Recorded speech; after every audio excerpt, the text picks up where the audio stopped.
Illegal crossings at the southern border are reaching record levels. Congressman Dan Bishop sits on the Homeland Security Committee, and we're happy to have him on to discuss. Congressman Dan Bishop, thank you so much for joining us on the Capitol Report. Thanks, Steve. Glad to be with you.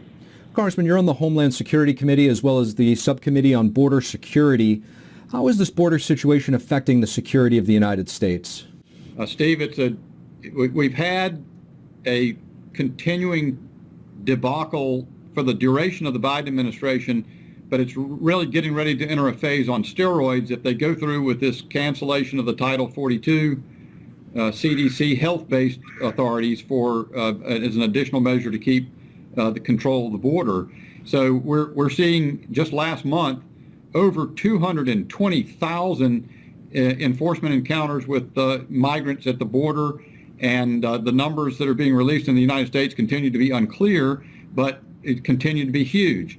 And we're seeing large numbers of people on the terror watch list that are being apprehended, 23 at points beyond between border ports of entry, over 40 in total over the course of the last year. It is a disaster, and we're going to see it get worse. Congressman, I think sometimes there's a perception that the majority of the folks coming through are migrant workers, but as you touched upon, there's literally people on the FBI's terror watch list. So the people that are pouring through the southern border are coming from around the world. Right, Steve, and it emphasizes something that every American ought to bear in mind. The border is about having national security for the sake of Americans. That's the reason we have a border. President Trump used to say, and correctly so, that if you don't have a border, you don't have a country. And we're seeing that. You know that when we have hundreds of thousands of migrants every month, and then on top of that number that are being encountered because a surge has been drawn to the border by the Biden administration policies, you have tens of thousands of gotaways, people who Border Patrol is so overwhelmed with processing people they can't encounter. How many terrorists have come into the United States from countries, not just countries south of the border, but as you said, around the world, from China or Russia or Islamic terrorists perhaps that seek to do us harm. That's the problem. And we're going to see at some point that our luck no longer holds out if this policy continues. Congressman, is there a point where we see some other federal agencies get involved and blow the whistle, say the FBI or the DHS? Wow. You hope so. We've got Secretary Mayorkas comes before, you mentioned I'm on Homeland Security. I'm also on the Judiciary Committee. We'll have Secretary Mayorkas before us next Thursday. Ranking Member Jim Jordan will lead the way, and we're preparing so that we try to get information out of the Secretary as opposed to a lot of dodged questions. But yes, I mean, we've got to, it's hard to know where to turn to try to get this administration to meet up with its responsibilities under law, to execute faithfully the law, to preserve our border. But we'll keep working at it every direction we can take. Another issue I think a lot of people are trying to make ones and twos of is the recent rescinding of the CDC mask mandates on public forms of transportation.